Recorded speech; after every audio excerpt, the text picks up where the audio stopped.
Oh yeah, you're good. You're good. You're actually majority in the shot. What's that? Nice balls. You break your thing? Fine. What is it? Let me see. From the chair, I moved the chair. Bro broke the chair. Bro's first day in Noah's house breaking his chair. Let's go down. If you go down, it's more views. And the thing is, we just stay here. We don't even. I just we're stay on like, the ground. damn. I don't even try to rebuild it. Yeah. All right. Oh man. Well, anyways, what's good, everybody? Welcome to a one-time podcast. Unless you guys love it that much, then we'll do another one, Two-time maybe. podcast. Maybe. I was gonna say, Andre, you think it'll be one time? Yeah, it's marketed as a one-time, but if everybody loves it, That's where the then wind takes us. we'll see what happens. But I'm Andre the First. These are my two friends here. TheOnlySkater and TheJKE. Appreciate You know that. both of them. I'm very sure of that. And we are here to do, like I said, a one-time podcast. We're all, pretty long-term friends, and we all have similar things that we're striving for right now in streaming aspects and content creation and all that. And so thought it'd be cool to hop on a podcast and talk about some things. Yeah. How we feeling? Squad together. Yeah, we don't.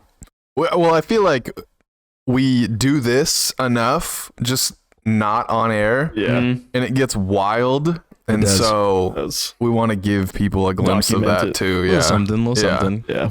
I mean, we spent a lot of time on, on Discord and brainstorming and just chopping it up, and it gets Yeah. wild. It gets wild. It does. Do you guys think that when you stream, you have a little bit more of like a straight edge? Like, I have to get this, and this done. There's no room to deviate from that.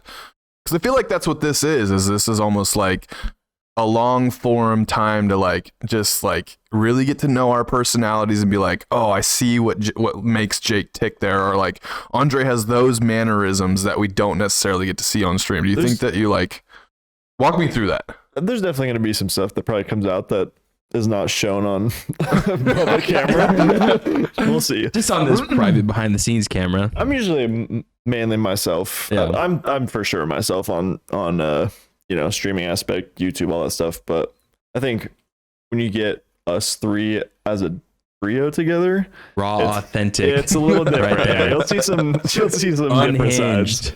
Yes, but What about you, Andre? No, I mean, I think for the most part, I'm exactly what you see. And as to if when streaming, there's like an agenda to get stuff done. Yeah, I mean, there is stuff done, but I try and go with the flow. Like if something's like clearly driving into a different direction, I'm not going to force it back to where my original thought was, because I think that's just take away from the natural feeling of all of it. Yeah. Makes What about sense. you? I feel like I'm pretty much straight on stream. you are yourself. Like the other day, I guess it was my last stream that I've done, as opposed to the cooking stream, which I'm sure you guys will see, but I was going in on racism, and Oh boy. I was just Oh, boy. explaining that I'm not gonna stifle free speech over here, and It's your platform, dude. I think there were a few newer members that were like, "This is wild! This is a wild." Is this kick? stream." Is bro on kick? And I think a few of Jake's viewers were in there and just being like, "What did I walk into?" Yeah. The thing with us is I feel like it's Jake and I have a very similar kind of personality, and I feel like it's a pretty easy, seamless transition to watch either one of us. I feel like they kind of have to have a little bit of knowledge before they jump into Yeah. you. But then again, that's just the true form of you, right? You're not Right. gonna fake something in front of Yeah. a camera No. and try and be someone you're not, Yeah, because that's you gotta We're be not no authentic, man. frauds. Yeah, you gotta be authentic. Right. yeah. So, anyways, as you can see, we are in person. We do live in different states. All of us are far around. So we're here down in, AZ with the boy Skater. As you can see, this was very put together, very late, kind Professional of just lighting. together like this. I mean, I'm holding my microphone, no stand. Like, Cheers. this is what we're doing out here. Mine But has a stand. I just haven't. don't unplug your mic again. Oh yeah, please. let's not do that. Let's not do that. But yeah, so this is something we just obviously wanted to get done. And while we're in town for the cooking stream, which by the time this comes out, everybody should have already seen it. Or if you haven't, go to the OnlySkater's YouTube, and it'll be airing there as well. But yeah, we came into town for that, and we figured we wanted to get something together because we've done, a bunch of different kind of content together. But I feel the most fun is when we're always in person. Yeah, And I feel For sure. we get the best kind of moments. I mean, earlier this past year, we did the Hot Ones challenge together. And that's like, that one was really good. It was fun. That was when, people get to see us at, miserable, vulnerable moments. Oh, yeah. In the same room, Crying. just And it's, exposed. that's how it is, and you get the squad together. It's always something different. So one of the first things I wanted to talk about is streaming careers. Talk about like how you got into it, why you do it, how far you want to get with it, any of that kind of stuff. Talk about what you do. Take it away, man. It's your house. Oh, shit, man. Lead us. Yep. Lead us, leader. That feels like. Well, as the leader of my household, For sure. Geez, why did I get into stream? Well, for those of you that don't know, Andre and I started a podcast. I want to say like soon after we graduated high school with another one of my buddies, and I think we didn't really have any expectations going into that. Like, we literally sat down in front of mics and we recorded one episode, hit done, and we all looked at each other like, whoa, this is sick. We should keep doing this. So we did it for a lot longer. And then Andre pulled away because he wanted to do streaming. He wanted to do stuff on his own. And then, we brought in another guy to fill Andre's place. And then that lasted a little bit longer. And then that guy, we told him to leave. And then we moved on to another guy who lasted a little bit longer. And then the whole thing just we decided like, all right, it's time to kill it. And so the podcast lasted like, I don't know, a couple years. I want to say like 160, 175 episodes, which is a lot of content. I think I was only on there for the first 60 or something like that. Yeah. And then I make an appearance in like episode 100 and another random Some of the other ones, yeah. Special guest. So, I mean, it was fun, and you get to listen to like three dudes from 18 to 24, like just talk shit about the world and about their people. And it was dope, and it was awesome to like build a community and feel heard and just like be creative. Like, I've always had that creative bone in my body. And then when it ended, the reason it ended honestly was because I asked the guys, I was like, hey, if you could do this full time as your career, or make the way I phrased the question is, if you could make $100,000 a year doing this, would you do it? And both of them answered no. And I should have asked that question when we all three sat down and started taking it seriously. Not from the first episode, not from the jump, but when we first started taking it seriously. And I was like, would you guys do this for $100,000 a year? And both of them saying no, I was like, all right, we're done. Yeah, like, I got into this with the wrong people. Yeah. I don't regret doing it at all. Like, it was a great time. I learned a bunch. I was able to like really treat it as a business and grow like my marketing career almost, but also create awesome content, have a lot of fun, learn about myself. And when that ended, I was like, let me give streaming a try, because then it's me. Like, I think there were a lot of times where the podcast felt very, very one-sided, or I just drove it to a point where nobody wanted to do anything with it, which is just my nature in general. Is like, I'm go, go, go, go, go, go, go, go, go, go, go, go, go, go. And so it was good to like sit down, stream, do it on my own terms, and like start to push. And I think I had a different why when I sat down to do it. Like, I sat down, I was like, I know I'm not going to make money with this, or like, try and have it be my full-time job.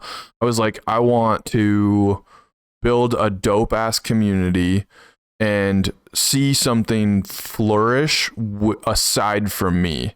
And I think that was always the dream with the podcast, was like get the creative outlet, and then build something that where people meet each other, become friends, and can like actively like be together without the presence of me. Like I'm just the reason that it happened. Yeah.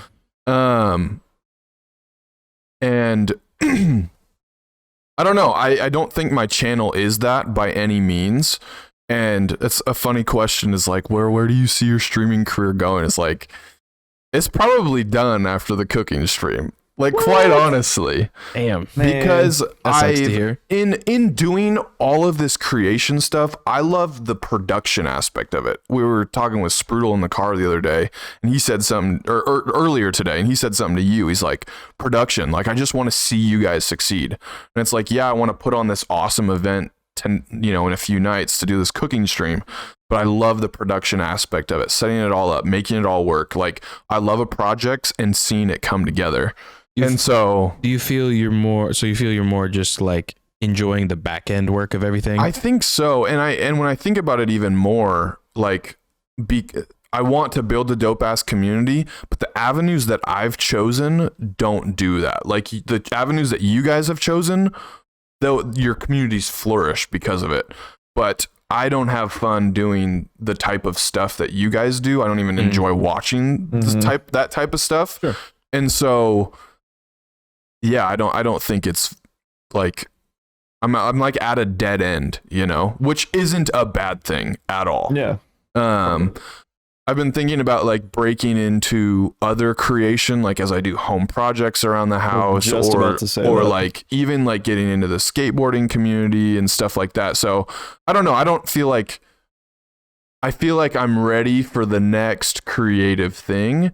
And even if that just like transforms my streaming into like just giant events, like I love doing the event stuff. I was just about to ask that. I don't like being tied down to the schedules. I don't know how you guys do it. So I want to hear. It's tough. I want to hear about the nights that we all talk about where you're like, I don't want to do this. I don't want to talk to these people. I don't want to be around these people, but I know that at the very end of the night, I'm going to appreciate having done that. So I think you and I can both agree that the nights where we're like, dude, I do not want to stream tonight are the best streams that you have. Oh, absolutely. It's crazy. I was gonna go ahead. No, I was gonna say, like, those nights where we really don't want to do it, and I've had to be honest with myself multiple times where I was like, damn, I really don't want to do this, especially like getting some insane news right before a stream that has completely shifted my mindset. Although it didn't adjust to me wanting to do it or not as much. Seeing it as, okay, well, yeah, I got to get it done because I want to accomplish like my goals and stuff. I also was able to view it as, I know by doing this, I will feel better. Yeah. And I will be happy that I had done it. Because during the time that I was doing my most streaming in this past year, I was living by myself. Yeah. And it's a lot of isolation. And that was a way I was able to get out, that social aspect of my life. And so talking to people that I know are very supportive and are there for me, like that's refreshing. And to me, it almost kind of cleared out the bad thoughts. And a similar way to some people who like struggle to sometimes get to like the gym, you have that mindset before you go. You're like, damn, I don't want to go. Right, for sure. Yeah. Horrible day, but then when you go, you're gonna feel better afterwards. It like helps cleanse it all. Yeah. And so I came at it with a similar approach with the streaming. And so like those nights, I'm just like, I know I do not want to do this, but I should, because not only is it gonna help for my goals, but I know mentally it will positively affect me, and I will be happy that I done it. And then as you approached, a lot of times, those times, like it almost feels like a test, to where it gives you like this hard moment where you're like, I'm really not trying to do this today. Yeah. And when you persevere and push through it, you get some of the best results. I remember earlier last year, there was one stream, and I was doing The Wolf Among Us, which you just finished. Fire game. That's a very good game. Which I have all of my stuff saved on there, and I can see the moment when it happened. And it was episode 2.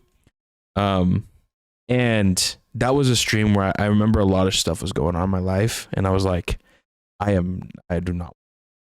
And sure enough, I was like, but I should. Yeah. I should. Right. And I did it. And sure enough, I ended up getting rated like 10 minutes into my stream. I remember that. And there was like a big chunk of people. And at the time, I didn't really have a lot of people in there.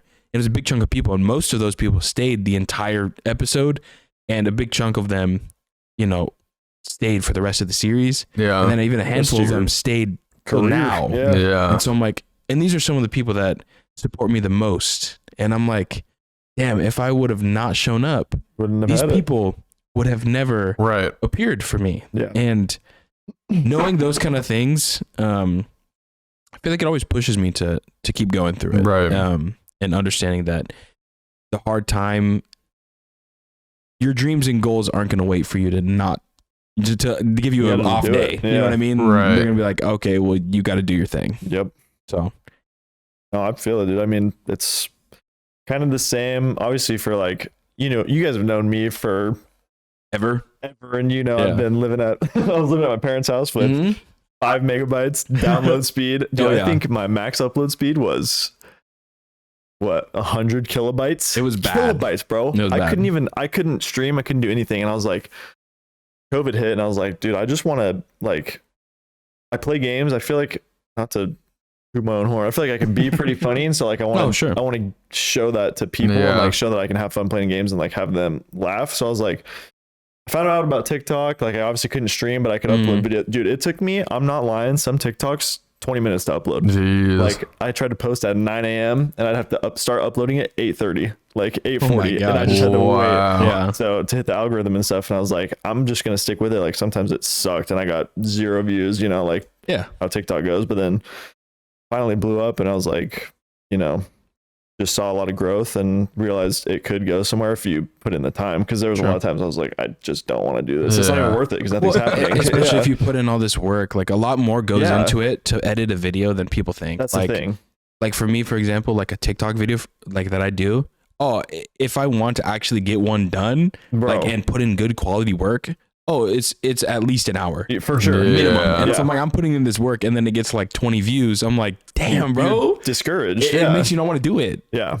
But then the one day you don't post, or the one day you don't post, you're like, I don't want to do it. But then you edit it and post it. It's the one that goes crazy. So it's like, it's a very fine line of where you draw the line, I guess. But sticking with it, I mean, like I said, I did TikTok the whole time until I got to finally moving out and being able to stream. And all I've wanted to do is like talk with people and like be real time, because YouTube's cool, but you can't talk to people, so you're really just sitting in a room by yourself. Like I love being able to talk to like chat while I'm playing a game and stuff. So I think that's just, I don't know, I find so much joy in it that it's easy for me to just follow my schedule. Tuesday, Thursday. I'm doing it. I think you waited so long to want to do it. It's almost like it's hard for me to say no. Not doing it is almost feeling like you're doing that younger version of yourself a disservice. For sure. And for context of people, Jake and I only lived 20 minutes away.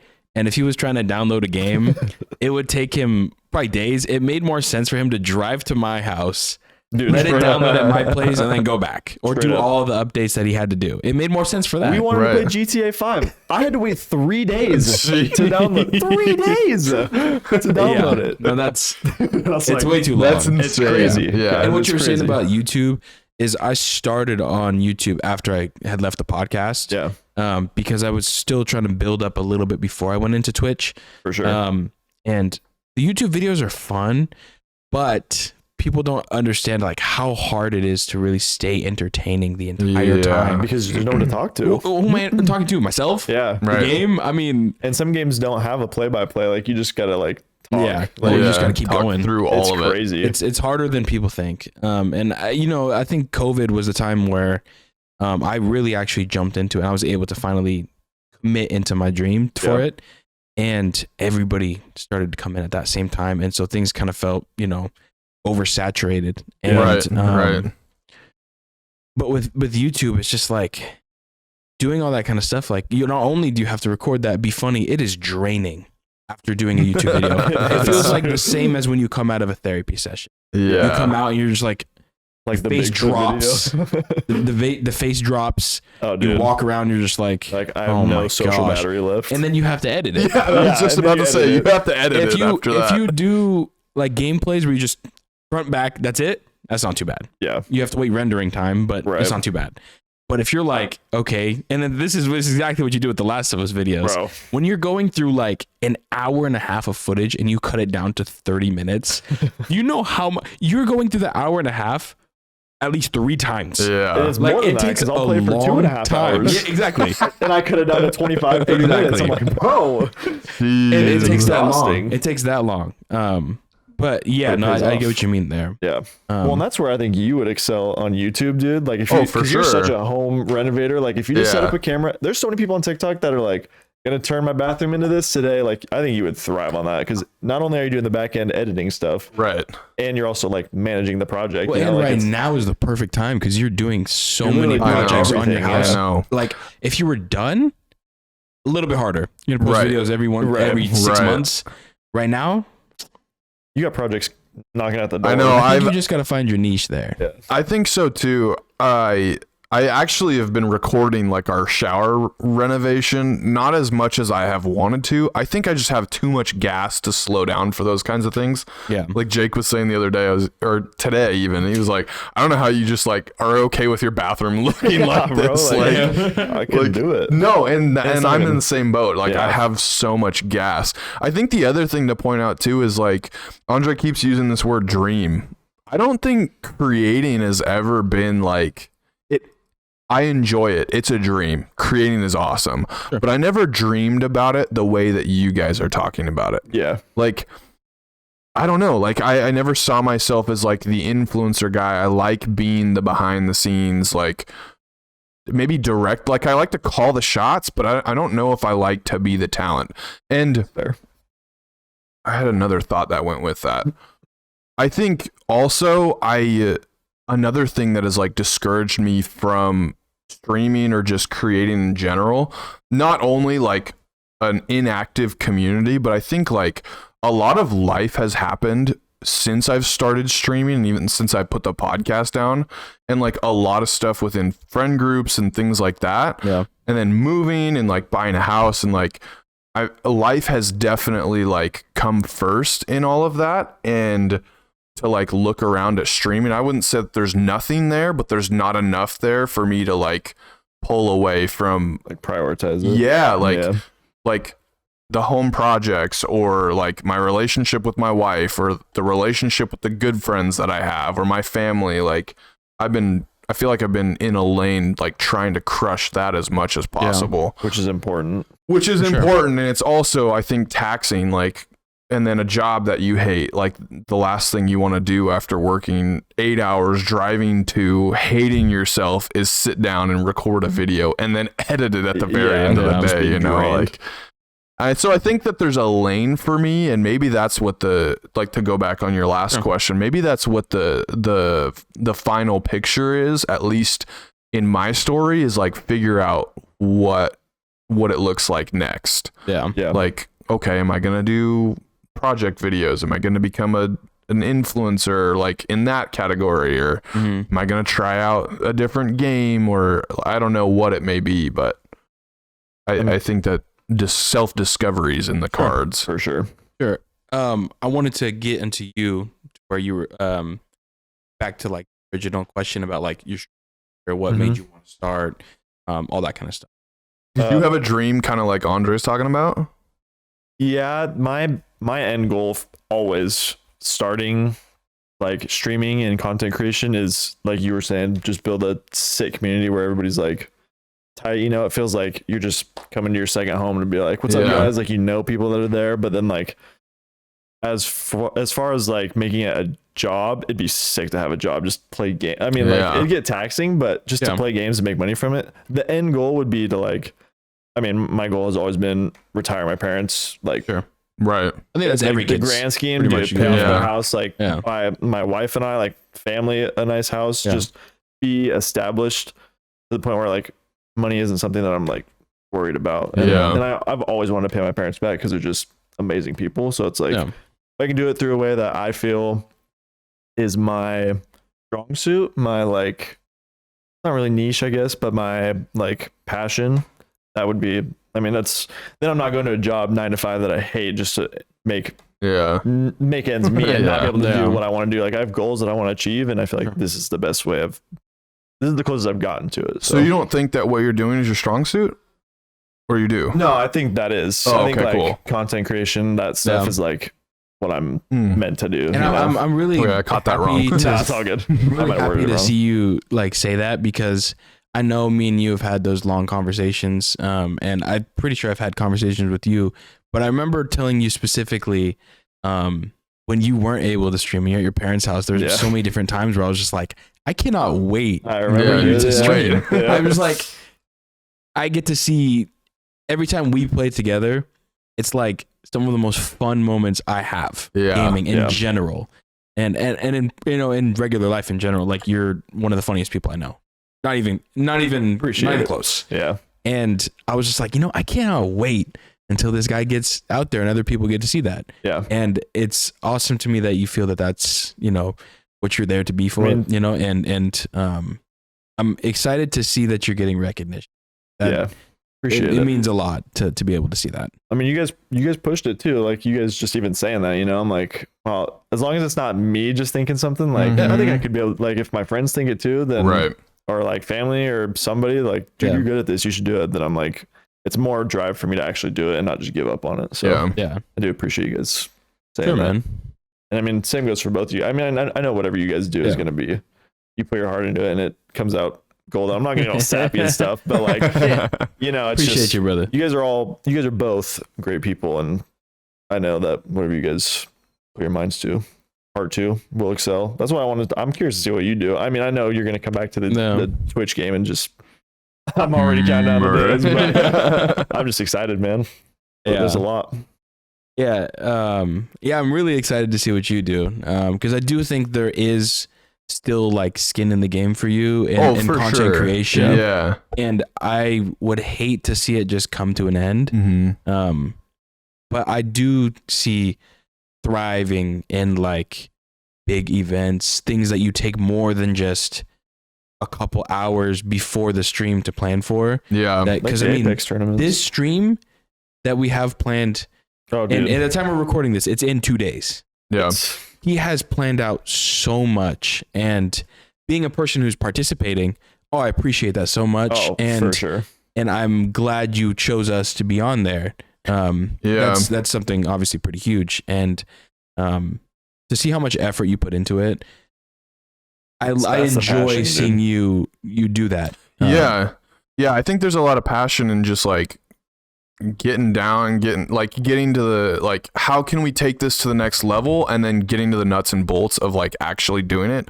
I think I always ask you guys is like, why don't you just get an editor? Like, because you guys are like, I don't think you've ever complained about editing, but I can tell when you're like, I gotta just do this. Like I have to sit down and grind it. And I'm like, why don't you just find someone that's passionate to do it, so then you can focus on doing the thing that you're good at. And I think like taking a page out of Mr. Beast's book is like, if Jake is doing 10 different things, or Andre's doing 10 different things, and he's giving 10% to each of them to give 100%, then he's not hitting 100% on any of those fronts. And it's like, if you give 100% of editing over to somebody who's going to give that 110%, then you're getting a good product there, so that when they've seen that product, they can now come to your stream and get 70% more. Like it's literally a numbers game. He's dialed it in to a numbers game. And so like something I talked about in preparation for this event is like, I've done it with each of you. It's been awesome. I want to make sure that I'm there to compete, but I'm going to find more joy sitting back with my laptop and orchestrating the whole thing and making sure that you guys do absolutely, I told you this, I want you to show up and do absolutely nothing except for focus on winning. And doing so, like everyone's going to enjoy that. Like they don't want Jake doing the dishes. They want Jake competing and making snide comments at Andre and chirping at Sprudel. Like that's what people showed up to see. And to give them a performance or a production like that, like that's what gets me hyped. Sick, dude. It takes a special person to do it. Absolutely. Well, some people don't want to do it. And then it's a great thing, especially because it's very nice to see someone who's willing to do that, because that's like the down and dirty work, right? Yes. And in this day and age, especially with content creation, everybody wants to be the star. Everybody wants to be the face on the camera. And I don't think there's enough people who want to be as hardworking in the background. Right. And that's something pretty sick to see. And I see the type of stuff that you put out and the efforts that go into it. I mean, shoot, the whole event. If you haven't watched it, make sure to watch it. Let's hope it goes well. I'm sure it will. Fingers crossed. I'm sure it will. If it's on YouTube. There's Getting into this.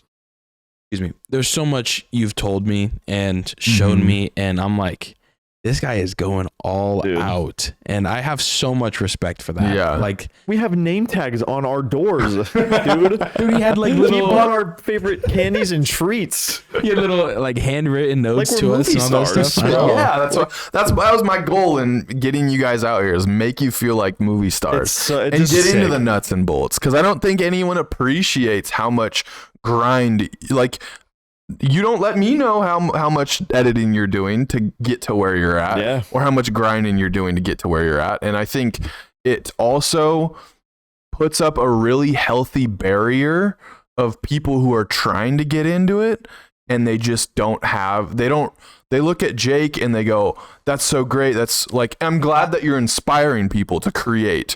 They look at you and they're like, oh, it's like, he makes it look so easy and I can just plug in my camera and go. And it's like, that's not the reality at all.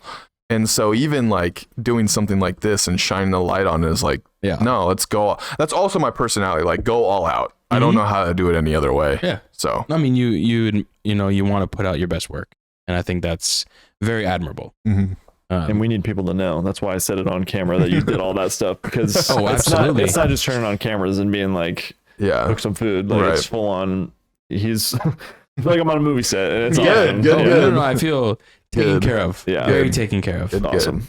And for any of those who don't know about like why I started or any of that, I mentioned it earlier of saying like this dream, and I remember being like 10 years old with one of my friends up at his house. I'm not gonna name drop or anything, but there was a time where me and him, mind you, like I said, 10, that's like a long time, middle school, late primary, we would talk about making content together at that age, and we had tried to make little videos. We made like a movie trailer. We had planned for anything else. Like we had so many different things we wanted to do. We ended up posting a couple of videos. I have no idea where they are. I wish I did. We gotta find them, because I was, like I said, 10 years old, something like that. Yes. And from then on, I just remember this one lingering thing that always felt in the back of my head. I'm like, I need to put out content. Like, I feel like that's something I'm good at. And I remember before high school, during high school, all the way across, I remember trying to getting a laptop to try to stream, and it didn't work. And I was so disappointed. And it took me so long to get there. In a similar way that Jake, his took forever. I feel like when the time finally came, I was ready. And that was like mid 2020. And this is right after I had left the podcast. And there's multiple reasons why I left. One was because I really wanted to get into my streaming thing, and I'm like, I want to put my all into that, because that's something I actually. Back to what he was saying, don't put 10% podcast. Right. And I do know, and the other one kind of clicks back into it. But it was, I started that as just doing something fun with my friends, right? And it started to get to more serious, professional, let's get this. And I was like, if I don't get out now, I'm going to get to a point where it'll be complicated, because I'm not putting in as much effort, or I feel like I wasn't, which granted, how much I was putting into that. I did a lot of work. Right. Yeah. And I was like, if I'm putting in this effort on something that I'm not really passionate about, that's only taking time away from the thing I am passionate about. And then I may get too deep in there to actually get to the place I want to be, where I'm passionate about, streaming. And so I left, and that's what I did. And I actually saw a lot of growth in that first like 4 months. Yeah. And I was streaming, mind you, 3 days a week during COVID, 3.5 hours a day after work. Yeah. And the thing about that is, mind you, I am very appreciative of where I am in all of my streaming, and I'm very happy for the most part of where I've gotten. But I feel like my whole streaming career and content creation career has felt like a question mark. Not as in a sense of like, do I want to do this? It's more of a sense of, have I put in as much effort as I should have? Or am I where I could have been? And that's something I've struggled with in the past, of like viewing my potential and being upset that I'm not where I want to be. And so like during that 4-month stretch, I did see a lot of, semi-success. Mm-hmm. And that's a dangerous thing about getting semi-success right in the beginning, is when it slows down, you don't really know how to handle it. Yeah. And so that's what happened to me. Like I went from, because people say it typically takes, 6 months to get your first like 5 viewers. Yeah. And in that first month, there was a time where I was like 13 through the whole stream. Right. And it was like consistent like that for like 4 months. Yeah. And then it slowly dropped all the way to like 4. Yeah. And it stayed down there. And for those who stream, they know a lot of times that 4 is like 1. Like 1 or 2. And then the 1 turns into a 0 and you're like, what am I doing? Yeah. And it's not like it's 1 is saying like, we're not looking at the other people.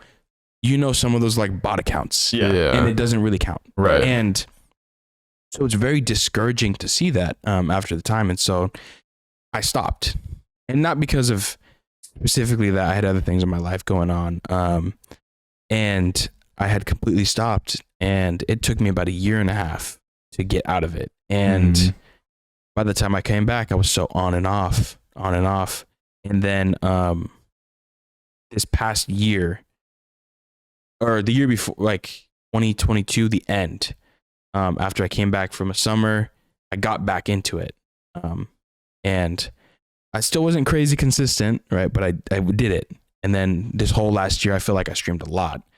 And then I felt like I started to see some growth again, which I was like excited for. Mm-hmm. And then now I'm back in a place where I have to stop. And it's not rough. really by choice. Which makes it worse. Yeah. And in the same sense, it's like, I also look at this past, I guess not 3 months ago, but like during that time where that final, 4-month stretch, I started to discover TikTok because Jake and I talked about it a lot, and I started posting my stuff.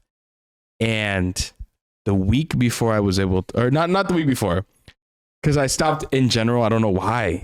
Like, there's just something that made me stop. And my final like 2 weeks before I stopped posting TikTok videos, those videos actually went kind of nuts. Yeah. And I was seeing the most growth I had gotten on TikTok that quick. And I've seen growth since that last TikTok I posted. It's been almost 3 months. With no video posted. I haven't posted anything, and I've gained like 30% more followers. Yeah, and that's great. It's people, because some of my videos are going back. Yeah. And I haven't edited anything since. And now that I can't create or be on live stream anymore, it's tough, because I'm like, damn, I want to do more, and I've wanting to get back into it. I'm just having a hard time a little bit right now, because a lot of big changes in my life are happening. Yeah, you get a lot going on. But jumping back to where I say things feel like a question mark, is I keep on thinking a lot of this time, like, where would I be if I would have given? Because there was a big chunk of time where I was, and me and you've had this conversation, we've briefly touched on it, where I was like, do I even want to do this anymore? And that was like a big pill to swallow, because I just talked about wanting to create content since I was 10. Right? That's like a whole big thing that's like a lingering feeling for the past 1.5 decades of your life. Just goes away almost. Yeah, right. And I was starting to lose all passion. And it's just crazy, because I said that when the growth was coming. And I was like, I don't know if I want to do this anymore. And I had serious talks with you about like, I will, I agreed to give you like a year. Yeah. I said I would give you a year of full effort. Granted, that hasn't happened. Well, to be fair, you're doing a lot. And I'd have to punch away, right? But I agreed to give you a full year of effort before I gave up. And that's how far I got. And some people don't know that, like, I was on the edge of like almost just being like, all right, guys, this is my last one. Yeah. And that's it. And I will say stepping away and not being able to stream has made me grow so much more appreciation for being able to. Yeah. And to having people that spend so much time with you and interacting with you like the way it is. Because, you know, the most valuable thing we do got here is time, and people to spend that price tag on you. It's like, it's pretty wild. You almost, one is you feel super grateful and you're like, wow, like that's something you don't really think about. Yeah. And then two, it's like, well, now these people are investing into me. I don't want to just quit and be gone. And so doing that, and then on top of like missing as much as I have, I am very excited to get back into it. And I do at some point when I get free time, hopefully, to be able to edit some TikTok videos and get back onto that. But like I said, everything's felt like a question mark for me, because I feel like the moment I got momentum throughout my entire career, that I just stop and I just go stagnant, and I'm not streaming for 6 months at a time. And I keep thinking of where could I have been had I not stopped, or had I been consistent, posted TikTok every day, or continued with YouTube videos, because I was doing a lot of YouTube videos at a time. Yeah. When I said I was doing that 3 streams a week, I was also doing 2 videos a week. Yeah, like I was grinding. Right? Yeah. I was grinding, and I got burnt out pretty quick. Burnout on top of that drop in viewership, because I was like, damn, this is not like, this doesn't make sense right now. Yeah. And no, so I've always felt like my streaming career was a question mark. But like I said, I am excited to get back into it when I am able to get back into it. And I want to give it my all. Yeah. I want to see where things can go if I put my 100% effort into it. Because right now, not doing the 100% effort, not only do I feel like I'm letting down the people who have invested that time into me, I feel like I'm letting myself down. Yeah. Because I'm not giving that goal and dream I had a fair chance. Right. Because if you don't give it your all to that thing you're desperately striving for, you're never giving it a fair chance. Yeah. What is that goal that you're striving for? What's that long-term plan look like? And it's honestly wild that we have the very similar goals. The main thing, the whole point of me starting streaming was, one, to get myself out there. Because as humbly as I can, I do feel like I'm a funny person, and I do think I'm social, pretty entertaining to be around, you know what I mean? But I also wanted to build a community where people felt safe to come and talk about things in their life, almost like a older brother role, or like, you know, that nice cousin that you always feel comfortable to be around. And because that's all, one of the things I've always wanted to do is be like a nice role model to people. And for the viewership, especially a lot of them have been younger, that you get. Like, I mean, realistically, that's what a lot of Twitch viewers are, a lot of younger people. Yeah. And so to have people that will look up to me or say different things that I will say, or if you've ever tuned into a stream of mine, there's always a moment. There's always a moment where it gets deep and we start talking about real shit. And I think that's something that has been almost like you can expect that on mine. And so I wanted to build a community where people felt safe to talk to each other, where people felt like, I almost wanted to bring back the feeling that we had in our neighborhood growing up. Yeah, that's interesting. Because Noah and I grew up in the same neighborhood, like the same cul-de-sac. He was right next door. And we had another buddy across, and our families were so intertwined that everybody just felt so connected. And I wanted to kind of put out that feeling and that sense of community and family out there, so people can kind of feel that kind of thing and you know, push it back out there. Yeah, I was gonna say, I don't know if it's the authenticity that brings people to your guys' streams. I think it's the inspiration and the connectedness. Like when I think about showing up to Andre's streams or popping in, because I almost always am like silently popping into your guys's. Yeah. Like, yeah, it goes deep, but it's not the depth that makes me keep watching. It's the fact that you hit the nail on the head there. Like, you just want this like interconnectedness of like a child growing up almost, and like being inspiring that like, yeah, it sucks now, but you're gonna get like through this, and here are some practical ways, as like what I've seen. You can take it with a grain of salt. I've seen you do the same. As like every person that comes into your stream, you're finding a way to inspire them, or maybe not, at least from what I've noticed with you, Jake, is like you're not like, it's like the inflection in your voice, like you really genuinely make it sound like you care, and I know you do. He's very welcoming. Yeah, and I noticed that in high school too. Like, both of you are very welcoming, very interconnected, like almost like a homey feel. And even for those that have a shitty home life, like, you guys have that home feel when I talk to you in person, when I'm around your family, when I'm like with you guys. And so then to bring that energy through the camera is like, I think that's why people keep coming. Yeah, I think that's what sets you guys apart too. I remember specifically, because there's a couple of different things that came with my streaming career, and like being of like stopping for a while, I had a hard feeling of like impact, that I wasn't really impacting anybody in the way I wanted to.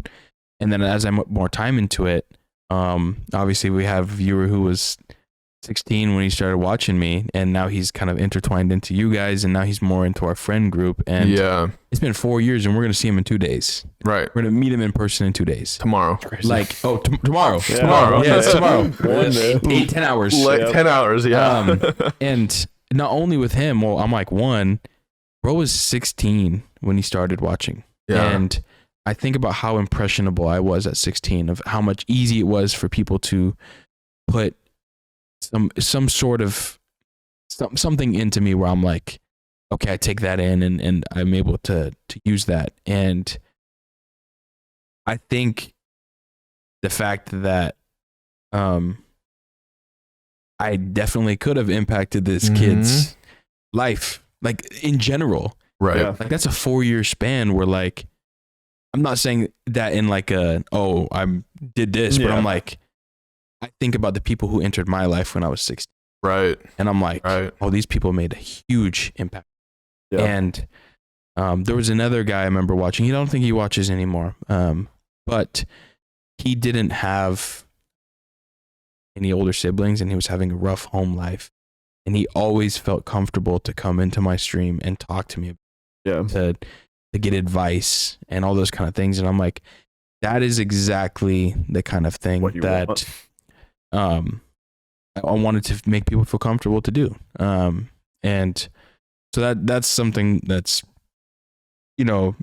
huge. And that the more I think about those kind of things, I'm like, and it's not specifically tied into the goal, but knowing that I can do something like that and be someone like that to somebody else, right? Me not doing it makes me feel somewhat guilty in a sense. Taking it away from somebody. Yeah, I feel like, I mean, it's the same. When you break it down, like, that one person has had a shitty day or a shitty home life or whatever, and they decided to go to a website that has hundreds of thousands of viewers and people there, and they decided to click on the button that scrolls them all the way to the bottom to find your stream, and decides to stay long enough to see a glimpse of your personality, and then they decide to put in something in chat,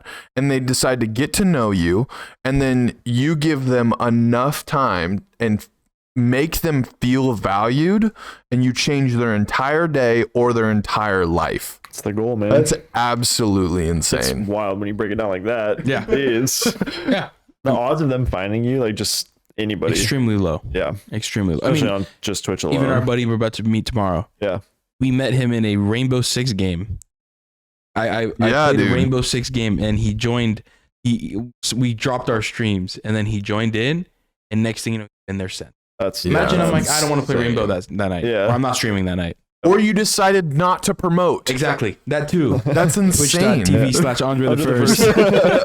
No, like thinking about that kind of thing, it's like, it's the butterfly effect, right? And you see how small of things can impact so much. Yeah. And to bring it full circle, that's what the goal has been for me. And I wanted to build that sense of, a safe place for people. Build a third circle vibe. Pretty much. I love it, dude. Pretty much. I love it. And then the more this is full authentic coming out. I've never planned on saying anything like that. It just came out as I say that. It makes more sense that's how I wanted it to look. As for my streaming career, how far I want that to go. Similarly, like Jake, I've always wanted to retire my parents. But I did set one. I don't know where that ends. But I did set one thing that there's no negotiating when that time comes. And for me, it's whenever I have a child, it's over. Yeah. Like I've just already determined. I'm done from then on. Not thinking that I couldn't do it. I just don't want to. And that was the line for me. Granted, looking for everybody else, I don't plan for a while to have any kids. He's sticking around. But I do know that was one of the things that I'm always like, when that time comes, I will be done. Yeah. Do you think that the goals seem harder because the goal is like, how do you quantify like reaching people and like impacting people? Do you find that like you almost have to like reshape your mind into like, all right, what does a dope ass community look like to me? Like, I don't know. I wonder if that has any impact on like chasing these goals too. Cause obviously we want to retire our families. We want to make some money. We want to be able to pay off the equipment even that we just bought for our stream. But like when you see 4 people, I guess that's the quantifiable is like, if there's at least one, then I know I can impact at least one. Yeah, and I was going to say, like, I don't think our goals specifically can a numerical value.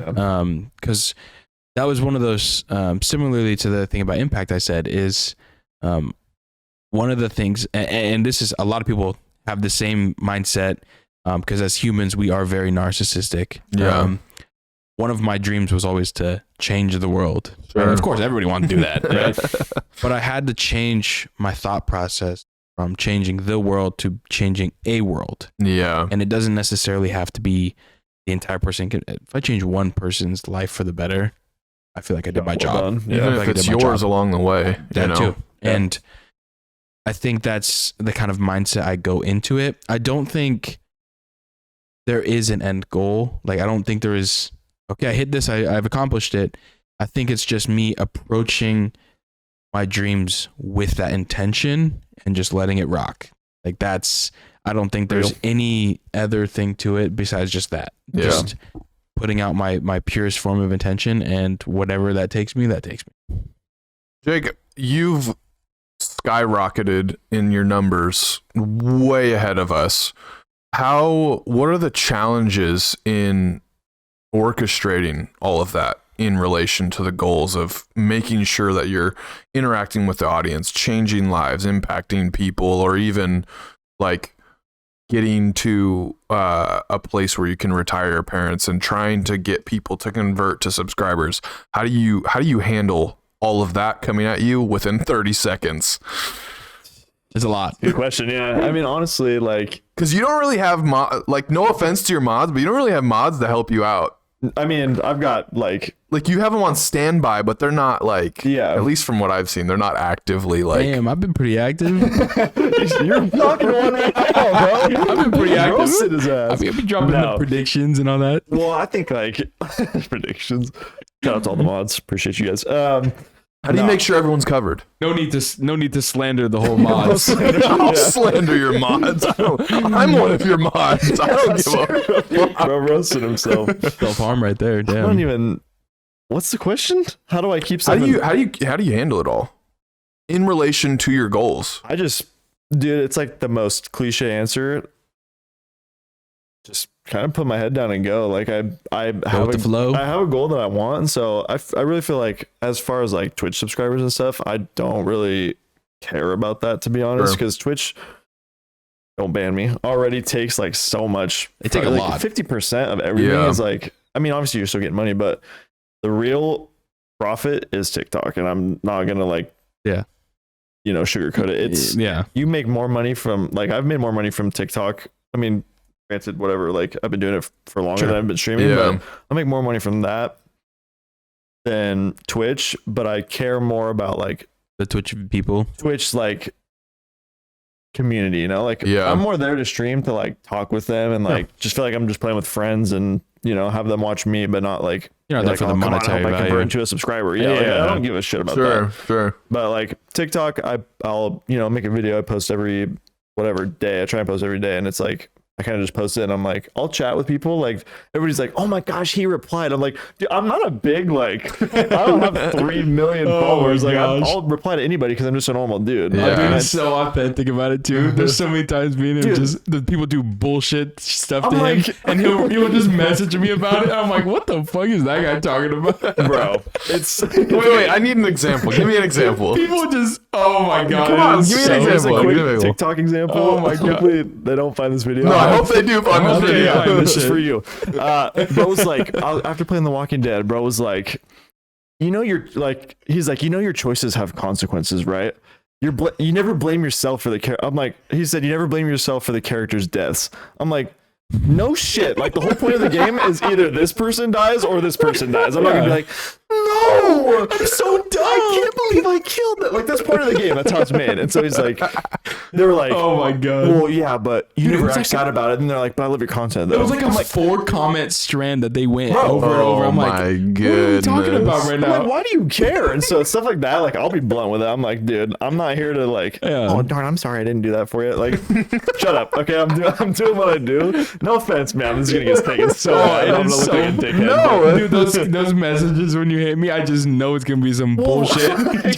I'm just trying to do me, and I don't need people being like, flaming me for it. And then when they backtrack, they're like, but I still love your stuff. Like, I don't know. That stuff, I'm like, you kind of just flame me, assuming I wouldn't respond, and then I respond, and it's like, so I try and keep peace as much as I can, and not like flame people to the point where they're like, wow, this guy's a dickhead. I don't ever want to like, associate with this content and stuff. I won't like straight up flame people, but I'll just be like, I'm just gonna be me, and if you don't want to watch, don't watch, because I'm not gonna fake it.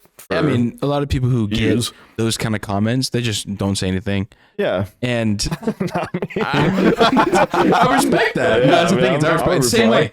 I mean, the same way someone just roasted me. Like there was a scene in one of my God of War playthrough where I threw my headset. I was so pissed, and it was about a scene in the game that I can't avoid. And it broke. And this guy commented like, you can go get treatment for your anger issues. What? Bro, straight up. And then the thing is, I normally would just go crazy. And I me. I just reply with the most stupid shit. I replied Fortnite. That's it. That's all it takes. Like, he didn't reply after that. I was just like, what do you reply to that? How do you respond? How do you reply to that? Golly. No, it's you just have to maintain like a sense of professionalism while also being real, I don't know. That's how I've always been, even on Twitch. Like, I'll be professional, but I'm also like Andre was saying, Big Brother role is so sick to have just people come in and be like, you're like an older brother. Tell you about your day. I want to just like have fun instead of being like, I don't know. Do you feel a weight on your shoulders? To what? I mean, I've popped in and you've had 40, 50 plus people in there. It gets intense. Like, how do you manage all of that? I just stay as me, dude. Do you have like a sense of, because I know I did have that similar sense. That's no bueno. Happen. Hopefully that didn't stop anything. Happen. I have a limit on my stuff, and it automatically put on my limit. Time limited is just not do it. Oh, all right, we're still recording. We're still going. Sweet. Still recording. Yes. You want to mark that timestamp or no? That's not a big deal. All right, I'll figure it out. Cool. And if it's in, it's in. It's not a big deal. All right, what was I saying? Like imposter syndrome kind of? Oh, yeah. There was a couple times where I had a bunch of people in, and at the time I was not prepared. You even have too from like the Apex stuff, dude. I've seen you almost feel like you have eyes on you. Yeah, you're like, and it's like you're like, wow. But you don't want to act different. You almost view it like, especially when the first time happens, you're like, okay, here's an opportunity for me to keep these people or to retain them, and you're like, oh, I hope I don't fuck up. It's for hard. Sure. Well, like you in the cooking stream, that's what it was. When you hit like, you guys had like 50 viewers when you were the charity stream. A lot. It was 75. That was my all-time high. I was even wrong. More than that. And how do you feel? I mean, the thing is like people don't show up to my stream to chat. Half those people were lurking because Triple threw a link in some big time streamers chat and he gave us a shout out. And these people donated hundreds of dollars to our stream and they didn't say a single word. They didn't say much. And so I don't know. You just said like yourself though, right? Yeah, I feel like we were just hanging out. I mean, it's easier when you have someone that keeps you grounded. Yeah. But I do remember being there and being like, fuck. I literally went off camera and I looked at Noah, was like, what? I mouthed, what the fuck? Yeah. And I felt this sense of nerve in me where I'm like, not only are we trying to entertain, right? And we're trying to, raise money for the children's hospital, but I'm also like, we were blitzed, by the way. It just came out of nowhere. We were ending. It was at the very end. We had hit almost half. We hit almost half of our goal. Yeah. And then they came in and just blew that out the water. Yeah, they blew it out of the water. Nuts. And I remember thinking while I'm there, I'm like, okay, as much as like we're doing this, but I'm also like, this is a moment for me to showcase some of me. Yeah. And if people like this, then they can stay. And so I remember feeling a big nerve running down me where I'm like, oh man, this is like almost like an audition, or like a interview, and I'm like, damn, except they're not replying. Yeah, I'm just in they like it or not. It's tough. It's tougher than people think. Yeah, it almost feels like a spotlight. And then people always.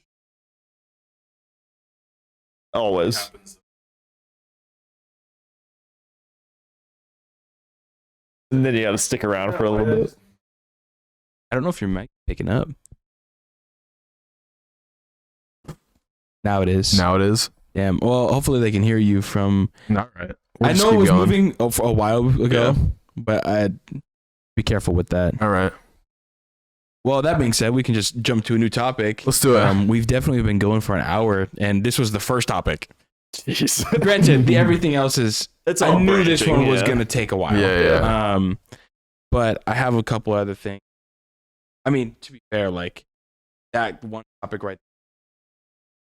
The major, cool. Actually, it covered up all of it. You actually ended up just guiding over to it, not the viewer stuff. Okay. It covered up all the streaming aspects. Oh, nice. Because I did have a couple questions about like. Let's run it. To do those. One of the things is I wanted to talk about, and this is similarly to what we had talked about with our dream goals.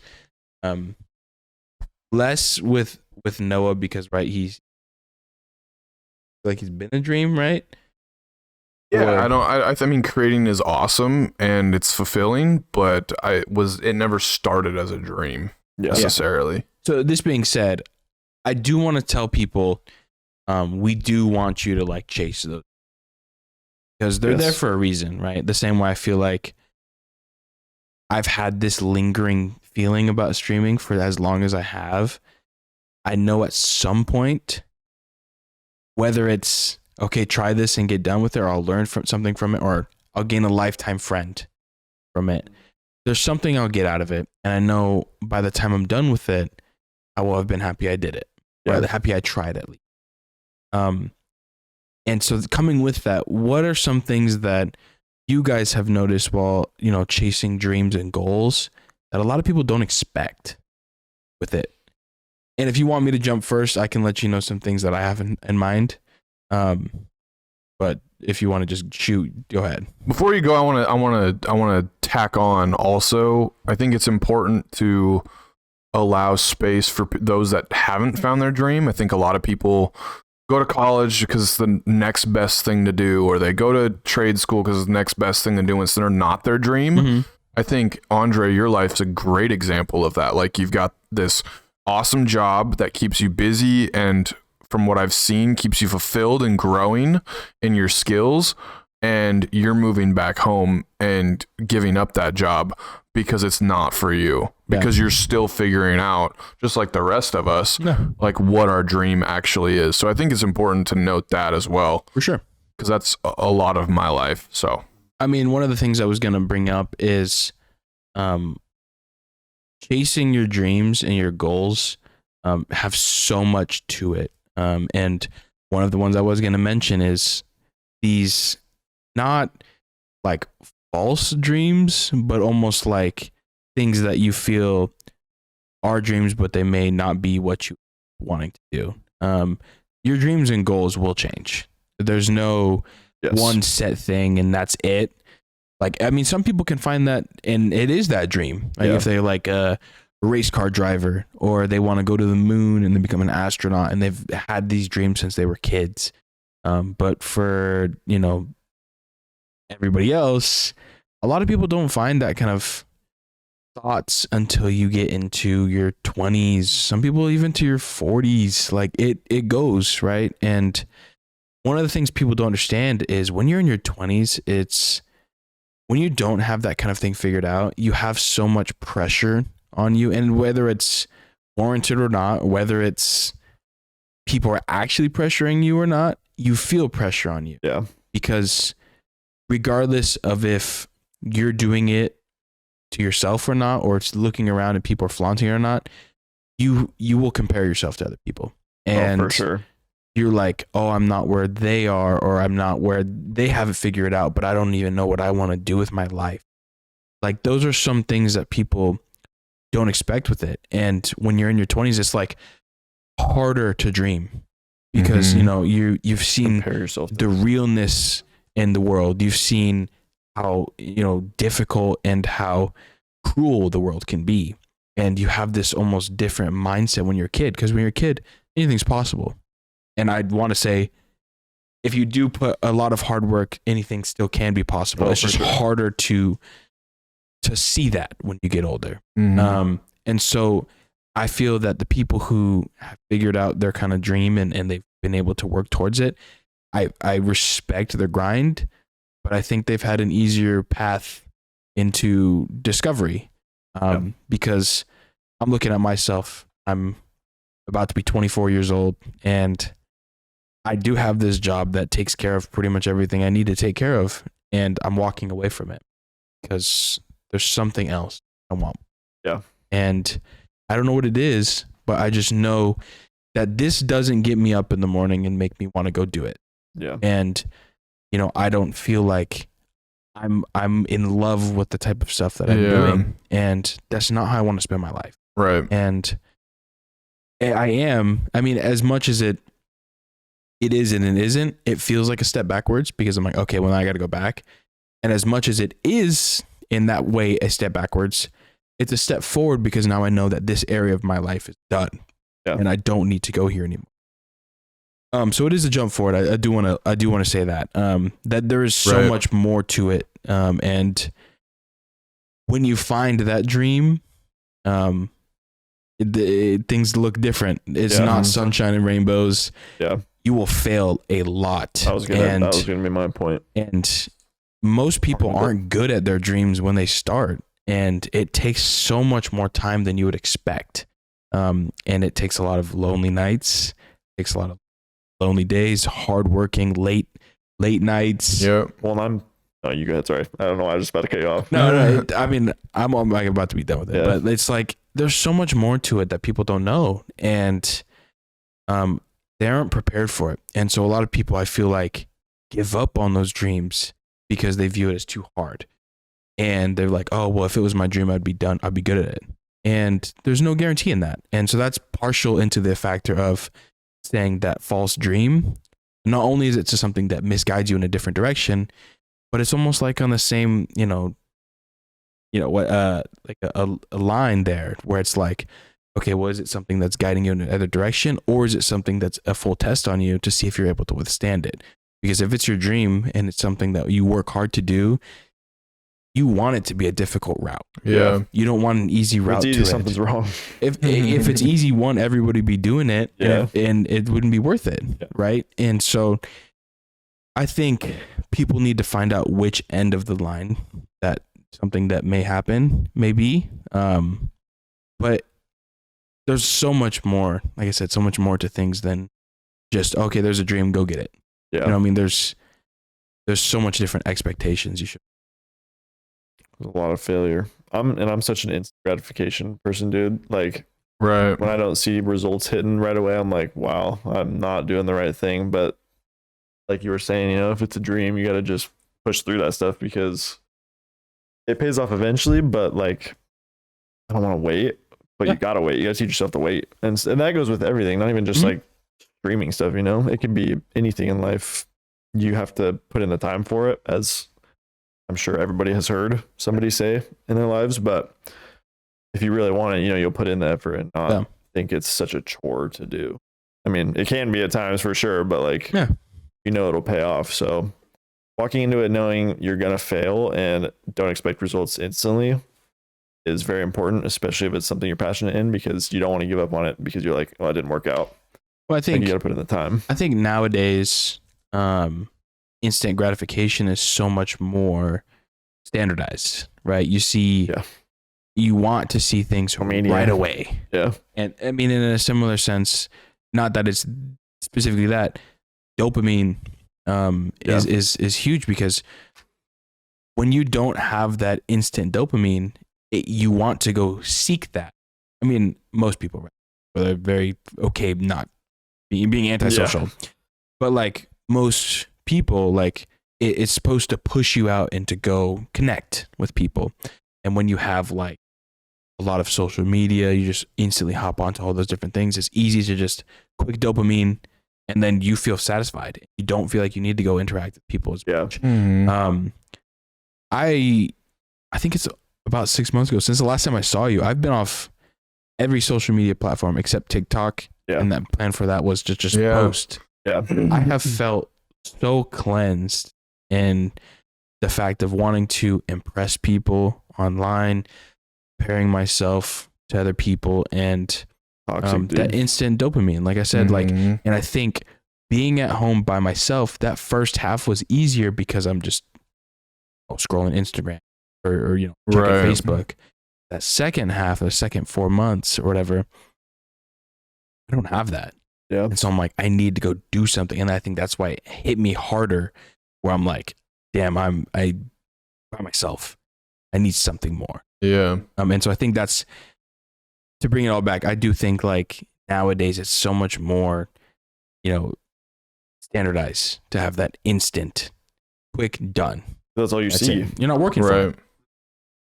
Yeah, I think that's a really good point. Like, that's all you see. I wrote here in my notes, like, the people that you're watching, they're doing your dream or whatever inspired your dream. They're doing it at the highest level.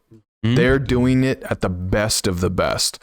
And so I think, man, my advice is terrible, because quite honestly, I would expect to fail a lot and never meet that dream. And I think your expectation management is critical. Like, if my dream is to have 1 million subs, yeah, I can push towards that. But like, if I day after day, year after year, go 10 years and I still haven't hit that goal, and it's impacting the relationships around me, my finances, my mental health, it's probably time to give up that dream. Sure. And I don't think that people hear that enough, because they're scrolling on Instagram. They're seeing Kobe quotes. They're seeing Mr. Beast do it at the highest level. They're seeing all of their favorite Instagram people or TikTok people or whatever. That's not real, or it is real and it's in a different sense than what you dreamt it when you did. And so I think it's important to really manage expectations and surround yourself with people who can do that. Like, I think our crew is very good at that. And from what I've heard you guys talk, I think you guys do a really good job of that. Of like, Andre's like, you know what? I think I'm done. Like, I don't know if this is right. I'm not sure if I've given it what I should. And then Jake steps in and goes, well, why don't you give it some more? Why don't you like kind of just reshape your expectations? And here's some encouragement that goes with that. And I think the same could be said on the converse of if like Jake was like, I'm going to quit my job today and like just start like doing TikToks every day. I think Andre would step in and be like, hey man, let's think about it a little bit. Based on where your life's going in the next year, that's probably not a good idea. Yeah. And so I think it's really important that your expectations are within grasp and almost like you build like stepping stones to where you're trying to go. And with that, there's a lot of responsibility that's going to come with all of that. You've got the giant audience, you know, or like in my own life, I bought the house. Now I've got to figure out how to take care of it. Yeah. I've got to take care of the roof. I know nothing about roof, and I got to take care of the electrical. I don't know about anything about electrical. I got to get my finances in order because now I have this huge payment. It's like your dream will also come with a cost, whether that's friendships, family, money, hobbies, whatever it may be. I don't think that, and it goes right into what you were saying about social media is like, I think we have a very twisted idea on like chasing your dreams because you're going to fail a lot. You're going to run into hardship. You're going to have to sacrifice things. Absolutely. And if you aren't ready to do that, you are going to be miserable chasing your dreams. I think it's good, man. I think you did a very nice way of putting a lot of that. And you say you thought it was bad advice, but I don't think at all. I think it's just harsh because nobody's out there saying you have to manage that. it, right? Yeah. You have to manage it. But the thing is, like with the people doing it at the highest of the high, they don't explain and they don't tell you how hard it was to get there. Yeah, they'll be like, yeah, it worked hard. Okay, then this is it. Okay, you said 4 words. Yeah. But like you will lose friends because like, to take and give something that you really want to work towards, I feel like you have to almost be obsessive into it. Yeah. It has to become everything to you. Yeah. And you lose people. Yeah, you'll lose people that care about you. You'll lose people that care about you. You'll lose wanting to do different things. Mm-hmm. Because I mean, at the end of the day, you're taking time into this one thing, which is also taking away into something else. And 2 separate factors. If you're taking time away from something else, really giving that secondary thing a real thought. And then also on the second hand is, it's not, you're not even giving that 100% into either category, right? Because like because people will say, and some parents may be like, oh, this is not good advice, right? Watch out, parents. Fuck it, right? No, I've heard before to have no plan B because plan B will take time away from plan A. And if you don't give your plan A full, is it real full credit? Like, are you really going to give it a full? Granted, I'm not saying have no backup plan. Yeah. Right. I'm saying it's not like trying to do 2 separate things because then that plan A is not getting its full job. Yeah. I think it's important too to like really understand the dream that you're chasing. Like you used astronaut earlier. Like understand that an astronaut spends years of their life away from everything that they know and love. Yeah. Understand that when Taylor Swift decided, I want to pursue music, that she wouldn't have the rights to almost her entire first half of her catalog. Yeah. Like understand what having your dream means. You want to be an artist, you want to be a streamer, understand that Twitch is going to take half of everything that you do. Yeah. And they're going to own the rights to every piece of content that you make and do whatever the fuck they want with it. Not only that, but they have a say in what you can say. Exactly. Like crazy. if you want to be a business owner, understand what that looks like in taking responsibility for your employees and their lives. Understand what it looks like to miss a week of payroll. Like really start to visualize because Andre was saying it earlier, like life is tough. Life doesn't give a shit. Life is going to throw you every curveball that they can. So understand what that dream like really, really looks like. Like prepare yourself. And one of my biggest dreams is like own a house young. And I feel like I had a very good grasp of what that actually meant. That meant like long nights. You're going to be on the phone with the plumber at 3 a.m. or you're going to have to learn something that you have no idea what to do, or you're going to tear down that wall and you're going to find so much more wrong with it inside. And you don't have the tools to it. So you're going to buy the tools this month and you're going to buy the parts the next month. Yeah. Like really understand what that dream means and then surround yourself with people who can help tell you about it, you know? Yeah. Absolutely. I like that. Absolutely. That was a good way to end off. Yeah, no, honestly. I think that was the final part of that. One of the things I do. You don't got to worry about me being a realist, you know? Oh, dude, I respect it. I love it. I think every friend group needs a person like that, because if you get around people who are just a bunch of yes men, you're never gonna, have people authentic around you. And Or not ironically, that transverses right into, transitions transition right into our next topic, which was talking about like growing up into crucial parts of our life together. Granted, you two didn't get, as close until this part, but who's to say this part of our life isn't as crucial, right? I think, yes, by proximity, you guys were able to, become, but I wanted to talk about, growing up, type of people you had around you. Granted, you don't need to drop the name. Talk about experiences. Sure. And the type of people you surround yourself with now. And so, yeah, like I said, about being with people you need. A lot of people jump into that mindset of like, okay, I just want the people who laugh or the people who are just super nice to me. And I do think those things are important, but like, as harsh as it may be to some people, like you need that one, at least one of those people that will, no matter what, keep it real with you. Yeah. Because I know for a fact when I'm questioning myself, or when I have other people questioning me, or if I'm doing something that I don't 100% believe in, or if I'm doing something that I know is not right, or even if I don't know it's not right, I know Noah will call me out on my bullshit. And that's the type of shit I need, right? I know he will do me justice, and he will do his duty as a friend to do that for me. Like he knows that's what I need.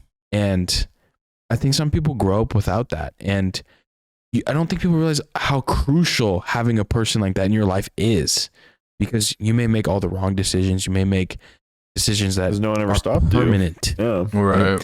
And if you have a good, one head on your shoulders, and then everybody around you has a good head on your shoulders, it's so beneficial. And one of the things I've taken a long time to do, and I have this, you guys are obviously in it, but this group of best friends that I am very, very picky on who I allow to it. Mm-hmm. And growing up, when I left high school, the only person I met in high school that, outside of one now that, kind of came back into my,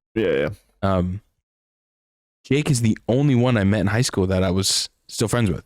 The only one. Yeah. And yes, there's people that I do enjoy, people that I may see from time to time.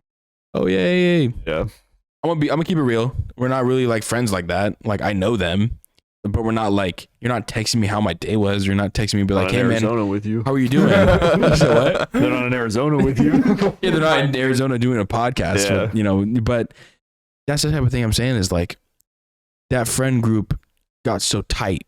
And this past year or so, I feel like, because initially it did just feel like me at the center point, and then my friends are all together. Yeah. But now I love how it feels more, everybody's kind of doing stuff with each other now. Mm-hmm. Like, I know you guys will have your conversations when I'm not there. Yeah.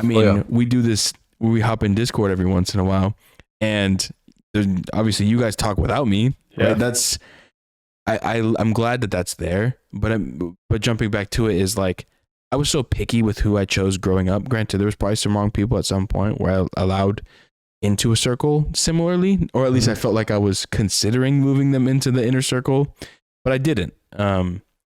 And I think if you surround yourself with the right people, your life and the person you grow up to be benefit so much from them. And I think I've had I'm satisfied for the most part in the type of person I am, and the type of person, like, I want to say alone, but it's not alone, because the people around me, my family, you guys, my best friends, right? You guys have impacted me all so much that I'm a product of all of it, right? And that being said, I want people to know to be careful with who they pick as their friends. I'm not saying, hey, this one guy you have a good time with, he can't be your best bud. Yeah. Like, I had one thing where, I mean, I've told you guys this now, but there was one thing for sure where I was like, if this person can't do this, they're not in my best friend group. And that was like, they need to be able to keep it real. They need to be able to have that deep talk. And one of the big ones was me and you were on the roof. We had like a 3 or 4 hour talk on the roof. Yeah. With me and him and one of our other buddies. And that was one of those nights that kind of woke me up to where I was like, yeah, I need this. Right. And so I started to become so much more tighter with But our that friend group had never experienced something like that before. Of course not. I mean, it wasn't important to them. Even about like girls or anything. Yeah, I mean, none of that. It was just all jokes. Yeah. I mean, I need friends, or I feel like I needed people who, yes, we have a blast together. Yeah. Right. But whenever I need you guys and I'm like, hey, we need to be serious. There's no questions asked. Right. Like, there's a bunch of different people that I remember going through a tough time. There's a bunch of different people I talk to. And there's a difference between like family and friends. And I don't want to put like a harsh seam on it, because family be like, well, a lot of people have this thing on family where they're like, they should be your number one. I agree. I want them to be my number one. But the difference with it is, with the people that I have surrounded me are handpicked. I chose them. Right. But while family, there's no choice. Yep. Yes, you can choose how close they are to you versus not, but I handpicked you guys and I keep you around for a reason. Right. But I remember some of my darkest times. And I think at this point, I want to say you were just moved out here. You were about to. But I hadn't seen you in like 10 months. And I just called you. I was like, struggling right now. I need you, bro. Yeah. I need you. And bro came over. Like, it was late at night. It was like 9, 10. Yeah, bro came over for a couple hours and just sat and chatted it up with me. And like, that's something I need. Yeah. Right. And I think that's something people should need. Like I said, at your young age, you're not worried about that kind of thing. And you have to set the foundation for the type of person you want to be growing up, the type of people you want to surround yourself. So that being said, thank you guys for being my best friends. Thank you, dude. But I wanted to see what you guys' kind of thoughts were on like growing up, how you chose your friends, how those friends have impacted you, and how your viewpoint on the type of people you choose to surround yourself is different for now. Jeez, that's a loaded question. It is, dude. Sorry, No, it's good. It's real Jersey hours. Of course. Yeah. I mean, I told you every stream you could expect something like this. I love it. I mean, I'll just say I surround myself with people that are. Humor is a huge thing for me.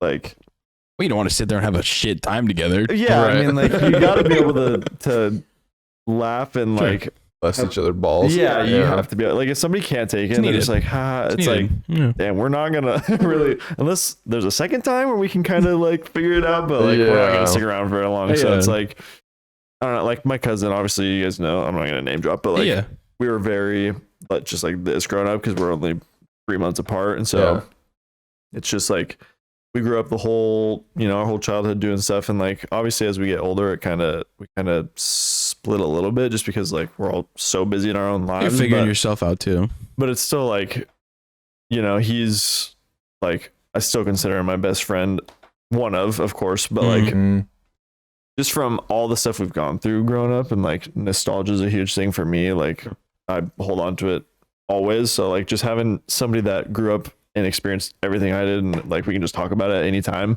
Like, hey, remember when we watched Ninjago when we were 8? Like, like you can't really say that about people you just meet unless you like shared that hobby. So I it's definitely people that share my same interests, same humor, same like personality. And I think both of you guys do just that. So it's like, even if we all have our own little quirks, like for the majority, we share a lot of the same like characteristics and similarities. So it's easy to just like be, you know, great friends with you guys because it just comes naturally. Sure. It's not forced. I mean, there's some people like, I know growing up for me, one of the problems was like I would see people who I thought were cool and I wanted to be cool. And I know there was a time where, you know, Noah and I, like I said, we grew up next to each other. We were together all the time. Yeah. And I know there was a point in my life where I kind of branched away for a little bit. And that was because I was trying to be cool and hang out with the people I thought were cool and all these different things. And then when that moment happened, I was like, you know, I think I'm kind of viewing things wrong, and I'm not valuing the people that I want to value. And it kind of brought me back to where it narrowed down what I wanted in friends. And I do love like nostalgia. I love humor. Like I do think most of my friendships started through that. And then when I learned, like, I think that's like step one. And then when that secondary level is, okay, we can talk. Because there's not people that I'm like, okay, we talk deep. That's it. Yeah. Where I'm like, I don't want that to be our entire existence. Right. But like, I definitely do need both of those. And it is very nice to like, when we talk about our past moment from when we were like 6. Yeah. And then when we talk about our moments back when we were 16, like there's so many different things that it's so nice to have. But I do think the people who like I've now that are like not like fresh, but like, you know, past 5 years that I feel like that have added into that group, right? They mesh super easily with each other, and we may not have that childhood experiences, but we now have, you know, tenure behind, and it's easy to do that. Yeah. What you think? Oh boy. This one loaded it for you. It's such a weird question because I feel like it's what I've been learning the most recently is like friend type stuff. Sure. I think that consistency for the longest time was my measuring stick on friendships, and I think I wouldn't say manufactured is the word, maybe more so structured. A lot of my friendships were structured through the church. And you would meet with people, you know, once, twice, maybe even 3 times a week. You'd see these people all the time. And the consistency is what made the friendship. The friendships were awesome. They're great. And then moving away has like put a really big test to my friendships. I mean, both of you guys know that. And so the measuring stick of quality friendships has since shifted from consistency and like nostalgia to intentionality, and that's where like you guys come into play. Is I mean, even in the past few nights, man, like I feel like I've been learning so much. Like some of my best friends or used to be best friends don't reach out anymore, and they don't come to visit, but like, you know, like my brother's not going anywhere, so I should be hanging out with him as much as I can. Yeah. Or like that third circle, like family, they're not going anywhere. Like I should be pouring more time into that. Or like a great example even today that like just hit me like a freight train was like both of you brought me birthday gifts, whereas like I have friends that I would consider best friends that forgot. Yeah. And so like I don't think that longevity is the measuring stick anymore. Like not as big of a factor. Yeah, I mean, I value so much the friends that I've made and of all the past years, and I value the moments that we've shared together. But like, you know, they say like once you get in high school, you'll figure out who all your real friends are. It's like, yeah, no shit. And then move away and see what happens. You know, like I feel terrible that I never came to visit you in Seattle. I do too, honestly. Like that's all right. And I'm a quality time person. Yeah. Like I'm not gifts. Like your gifts were awesome. I thank you both for them. And it's just a sliver of like where our friendships are at. Like, to me, it felt, this is not me doing a big thing for you. It felt like, okay, this is just, I'm getting something from my guy. Yeah. Like, to me, gifting is never, it's not even in like the top 10 important things at all. Right. Like, it's just something little. I was like, show I care real quick. The sentiment, yeah.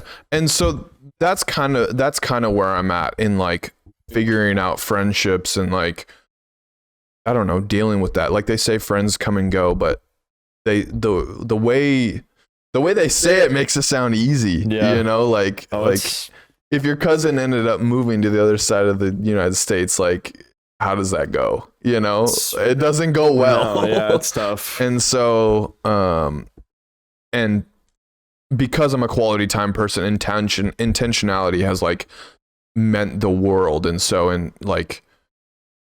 in measuring with that measuring stick, I've started to shift my priorities, shift where my friendships are going, shift where my time is going.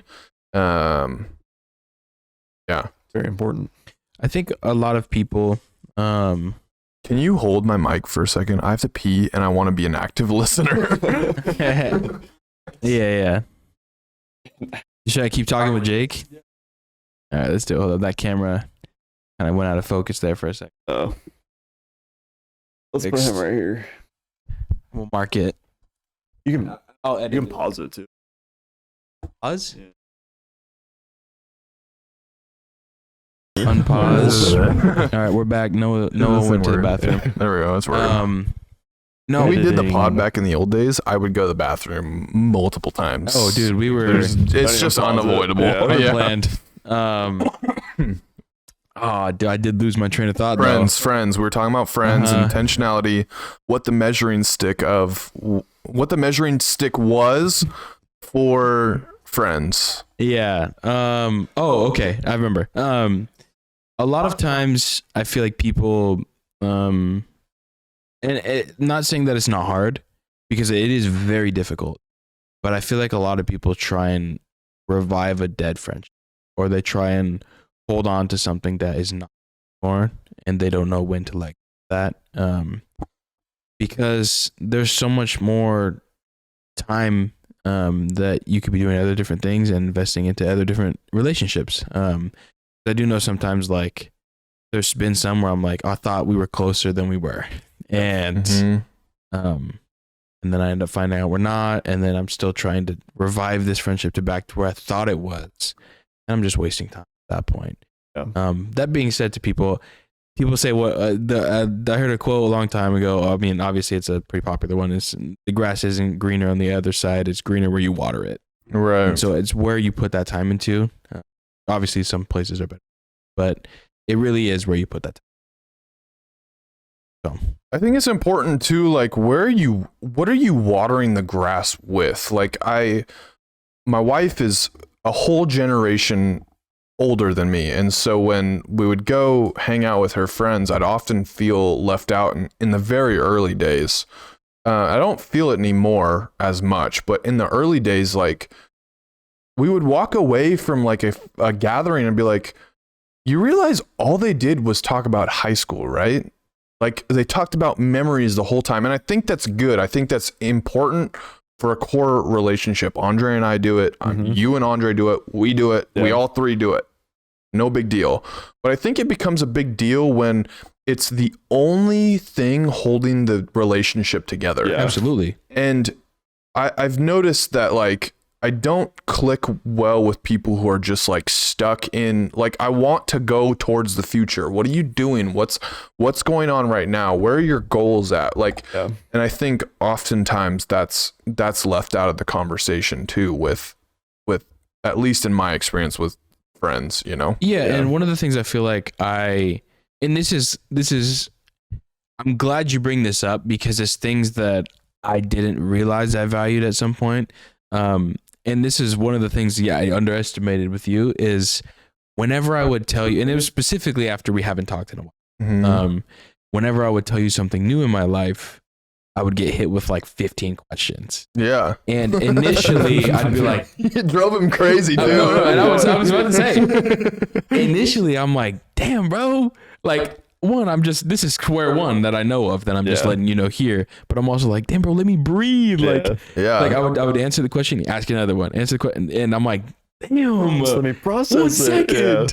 Trying to think of an example. But the more I think about it, though, it's showing that you care, and it's showing that you're interested in where my life is going. Yeah, and that makes it like now more like flattering. Where I'm, okay, like right. I appreciate how much care you're putting into my life, and how much interest you're putting into my life. Well, no offense, bro. I know where you've been. Like we can talk about we don't it. need to chop up the past. Like we can, but I know where you've been. I know what you've done. Like I know Andre. I'm learning Jake, obviously, and like I'm here to go with you guys to wherever you're going. Like I'm not here to live in the past as a past friendship. I think that's important because when you brought that up about your wife's friends, that maybe that's all they do is talk about the past. I'm like, that is not the type of friendship I ever want to be a part of. You gotta be able to. I do want to be able to talk about it with people, but I'm like, damn, bro, are we still stuck on this? Like, for example, for us, this year is marking 6 years since we graduated from high school. Yeah. Do we really still need to be talking about this random person in the freshman year or something like that? The only thing we do when we get together is like, damn, high school, right? And then you're done talking, you're like, all right. Well, I'll see you later. Like, that's all you got. Like of course we can talk about it, right? Yeah. Like me and some of Jake's and I's favorite moments together. Oh, for sure. Right. Sophomore year, and then we have some in junior and senior year.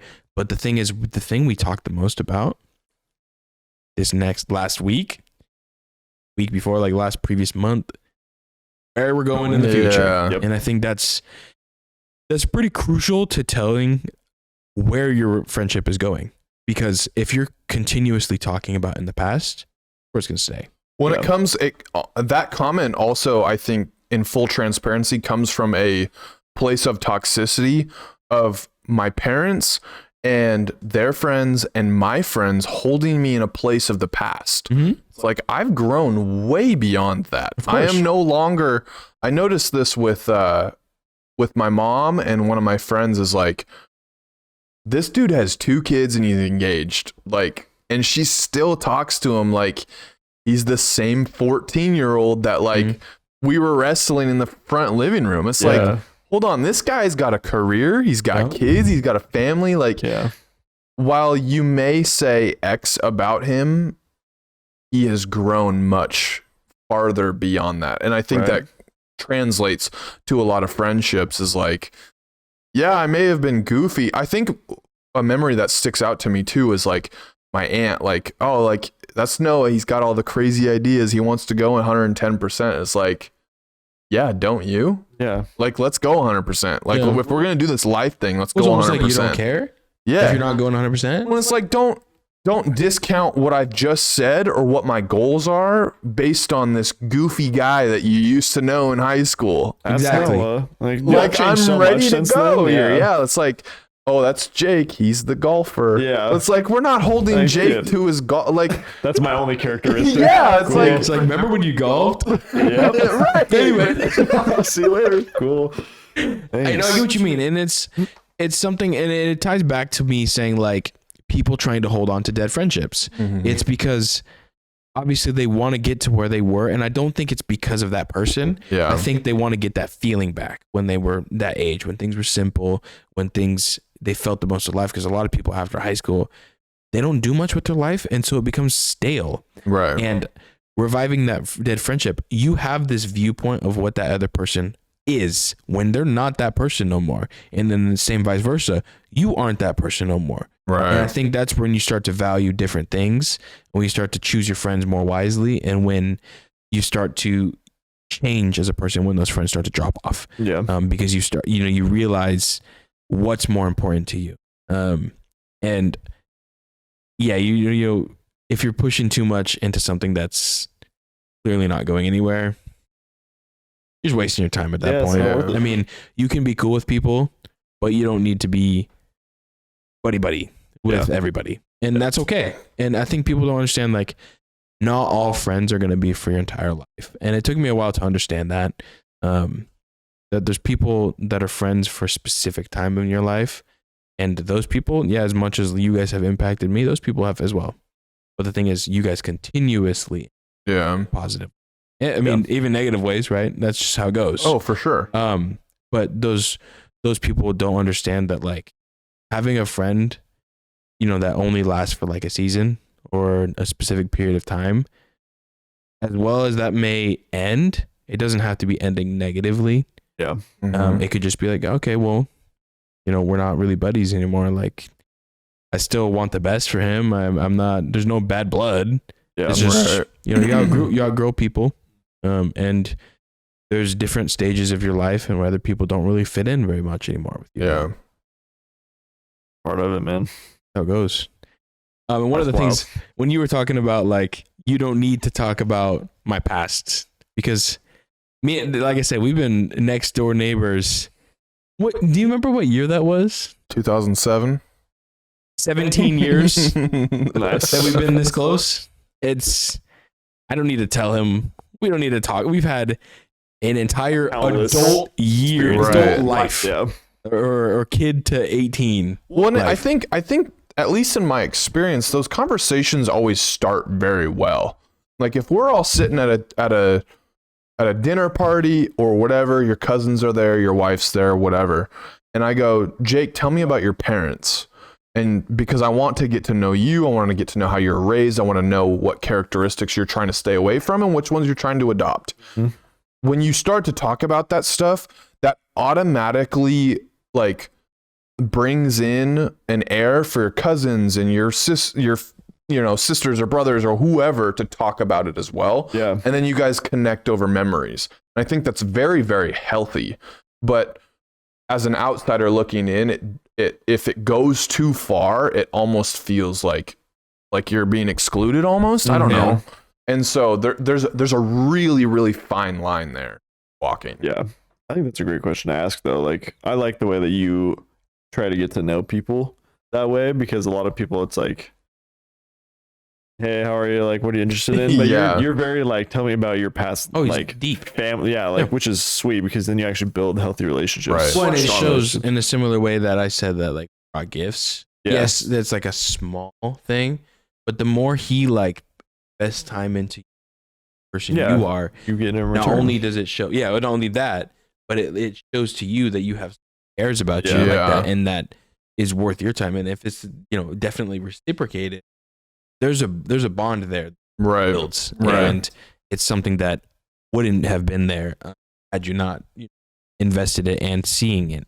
Yeah. So. Well, and there's also a selfish aspect of it too, right? Like I want to walk into a dinner party and be like, all right, who should I invest my time into? Absolutely. Like if you can't tell me if we can't get to that level, I shouldn't be talking to you. Like we shouldn't be here. We shouldn't be doing this. Because I don't do things half-assed. I do things 100%. The same way he doesn't do projects half-assed, he doesn't do friendships. I don't do friendships half-assed. You are there. Full And I mean, I want to be one of those type of friendships where, and if we don't get this, get on our asses. But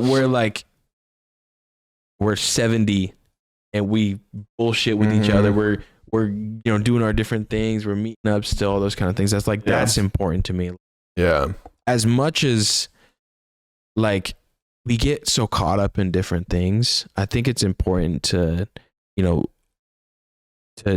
take some time into where you're investing your time and some stuff. Right. Like I don't think a lot of people understand really that you do get one life, a singular life. And if people were to put on my book, like let's just say there's a book of Andre, you guys will be huge chapters in that.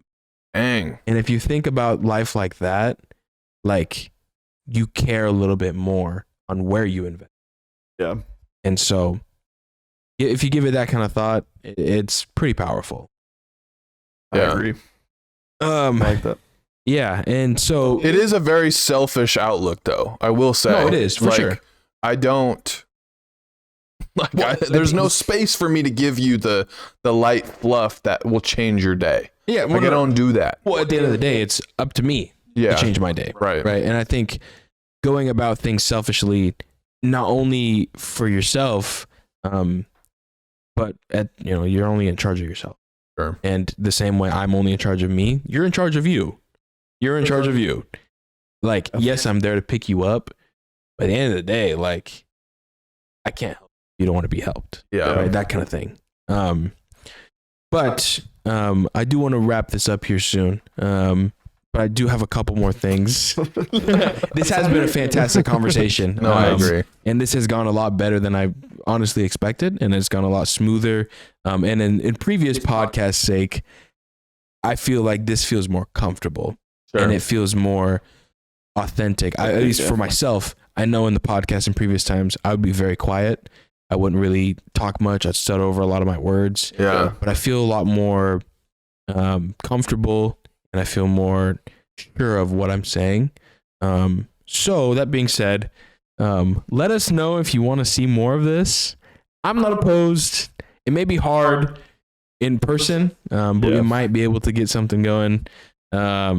There's a lot of stipulations that go on top of that, for sure. Like, I know we've talked, like, I can't be the one driving this. At me being the one who drove it now, this is what we would do. I think it's got to happen. The other thing, too, is, like, we can't repeat this conversation or this depth every week. Like, there's no way. This has to be a once in a intro. Well, the thing is, I think it has to be, like, infrequent. Well, I think if anything, it'd be a segment, not the entire thing. And I think part of me, when I wanted to guide this, yes, we've had our laughing moments though. Part of me that wanted to guide this is that's such a core piece of that type of stuff I do. Right. Is being real. And I think, I'm not saying you guys don't, but people see the more comedic side of you guys. And I don't think they get to see the real side of you as much. And so this is almost like a different viewpoint on the type of people you are, and the type of, people you are behind the cameras. Yeah. And why I call you guys my best friends. Yeah. There's so much more to it. And so, as I said, that being said, let them know whatever things you guys got planned in the future. And then we'll get on out of here. Things for the future, huh? Plug yourself. The TV slash TheJKE. You know this guy. It's dude, my plans. I mean, I'm gonna keep doing what I'm doing. It's hard to like put into words what like a big plan would be. Like, well, stay tuned because in a year, working and grinding. My streams, I'm just gonna keep trying to get myself to a position where it's like self-sustainable, and I feel like I'm happy with it. And then once it kind of starts to level out, like I still feel like I'm growing. So once it kind of starts to level out, then it's like find something to change it. But just for now, I'm just gonna keep playing games, being myself, posting stuff, and freaking grind season, man. You got honestly, what you've seen is what you're getting. I don't think that there's any promises that I can make. I'm gonna continue working on my life. I hope that maybe, I don't know, this taking off would be cool. I like the idea of when I left the podcast, I probably had 10-20 people ask me to do a podcast with them. And I think it's because I've been told that's because they think that I was stifled at the old show, and they would like to see a more revealing outlet of how my brain works or how I just live out my life. Sure. Even my wife was like, what if we did a podcast together? And I shot that down pretty fast just because I knew I wasn't in the right frame of mind. I think I'm in the right frame of mind now. So I really like the idea of like showing this behind the scenes of like what makes us the best friends and what makes us tick. So I don't know. I'd like to explore that more, but life's busy, so I can't promise anything. Sure. And I wanted to touch on the podcast part of our previous podcast. And I mean, in a sense of, I felt you, including myself, were held back by the surrounding cast. Oh. Because I don't think everybody else put in and that you put in, including myself. And that's why. Well, and if you look at our friendship, I want to cut you off here. If you look at our friendship, our friendship is Noah goes 100%, Andre overthinks everything. And that's why we balance each other out. Sure. Is because you don't have to overthink things. You can just go and see what's going to happen. And Noah doesn't have to just go and see what's going to happen. He should probably think through things. Yeah. And so there's a lot of balance in that. So I want to push back on people who are holding me back. It's probably for a good reason. I'm not saying it in a holding you back in a negative light. I'm saying I don't think I put my due diligence towards it that I could have. Sure. And I think that's what I mean by I held it. Sure. Not by me shooting down ideas or different things. I feel like I didn't put in as much as I could have. Right. And which is why I left. Okay. Because I'm like, not only this for myself, it was mainly for myself, but I'm also like, I know I'm not giving this 100 that it should be getting. Sure. And so I walk away. But even then, again, to play devil's advocate, who says I had to go 100? Who said that we had to go 100%? You know? Yeah. I mean, I'm just saying, like, I'm not saying it as in like that was it. I mean, obviously the experience happened. Yeah. But I'm saying that is in, I do think there's more. Sure. More for you in this type of thing. It feels unfinished in a sense. Yeah, I can get on board with that. Yeah.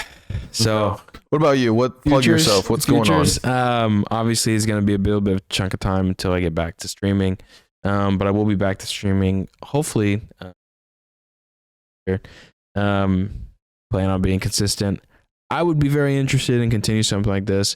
By no means is it going to be if we do a weekly thing. Yeah. If this was a thing, I'll expect 4 to 6 episodes a year. Yeah. That's what I'm talking like. Where's your head at on this, going beyond what we just did here? Yeah. On board. Right, I cool. mean, I'm not going to fly out every 4. No, I don't expect I'm saying like, even if we do it would be more not virtual, and then occasional in-person podcasts. Virtual is so lame to me, dude. I will fly out. I'll fly out. Fuck you guys. Fuck you guys. It's a $120 ticket. I'll fly out, dude. Oh my god. Fuck you guys. I'll fly out. I mean, if we plan it every 3 months, that's not too bad. That's not too bad. Listen, man, I'm gonna be up north the end of June, early August. You know, if anything, hey, if we did hypothetically, we'll see where this takes. Well, let's see. We'll see how it goes. We'll see what's going on. But I want to say, if we were to do that and we, agreed on only in person, and it took flying you up to do that, because that makes more sense flying you up than flying us both down. Absolutely. We can definitely talk about obviously us covering tickets, or not all of them, but occasional. I don't know. Right, if you're going up 6 times a year, dude, the deal. Let me finish. If you're going up 6 times a year, if you're going up 6 times a year, I will cover at least 2 of those tickets. I'm not gonna make it because you have to go out of your way to come to us. Sure. So that's the kind of thing I'm willing to do. Granted, saying that, I'm not committing to it. No, of course not. Neither of us are committing to it. None of us are committing to it. But yes, that's the kind of thing that I would be willing to do. Yeah. So. Stay tuned. See? Let's say that this idea sinks. I think we should all continue to make content together. Absolutely. Like, I know that the idea has been pitched to you of us all playing the same. What's the game called? Sea of Thieves. Oh, Sea of Thieves. I know that's been pitched to you. Lethal Company? I don't know about it. Lethal Company? The Lethal Company. But hey, that would be fun. I'm down to entertain that. Absolutely. Too, so I don't know what the future outside holds. of this. We got to do some content together. I feel like even during our times of streaming, there's been occasional, but we haven't really done much together. Yeah. It's tough because it's like I try and put a lot of story stuff out. That's the same thing with me. Just because there's such big bases. Oh, for sure. Like, I blew up completely off Last of Us, and it's not like we could have played that together. So it's like, once I get kind of an established pod, then I'm like, hell yeah. Yeah, I think that's what I wanted to. I wanted to make a focal point of my streams was a very story driven and a lot of single player stuff. But I definitely would want to, Oh, for sure. Oh, We gotta touch run on some games. Yeah. touch on some stuff together. Plan out some nights to play some games and record some content. Let me pitch this to you guys too as well. I love producing. I love doing the production stuff. So if you guys need help or you need somebody to just do the background shit, let me know and I'll be there. Plan an event for us? Yeah, if that's what you need, yeah. What a guy. If you're like, hey Noah, I just need, you're like, I have this vision, I have this idea. If you can take it, run with it, so that I can just show up and do minimal work, I will be there to do it. So whatever that looks with like. Commission. I don't know about that. 3 hugs per minute. But like think of it like this: if it ever gets to this long-term thing, you're both going to TwitchCon. Somebody's gonna have to manage your schedules. Somebody's gonna have to Who's gonna be our do manager? all of Yeah, that, walking around with the right? clipboard and shit. Oh, So yeah. I mean, You gotta get the little earpiece in. Not right now. like, all right, you're crying. I understand. You met the JK. You have to move on now. Let's go. Next. You got your picture. Next You got one. your picture. No touching. You got your tits signed. Can you move on, please? The guy. Thanks, bro. No problem, man. Oh my gosh. You Yeah, guys I get the mean, point. we'll definitely touch base on that kind I of love stuff. you guys. You guys are great. Love you Me guys, too, man. man. For real. Well, that will conclude, as of now, One Time Episode Podcast. You can find this obviously on my channel. You can find me at twitch.tv/Andre the First. The only skater. It's me. I will have the links to everybody below. And at the time of this, we will have done the cooking stream. If you haven't seen that, It should go be check that uploaded out. too. Put in a Hopefully. lot of effort. Go check watch that it. out. Please. And be in tune for anything that we got planned. So Yes. we will catch Yes, you guys indeed. later, and have a good one. See ya. Peace.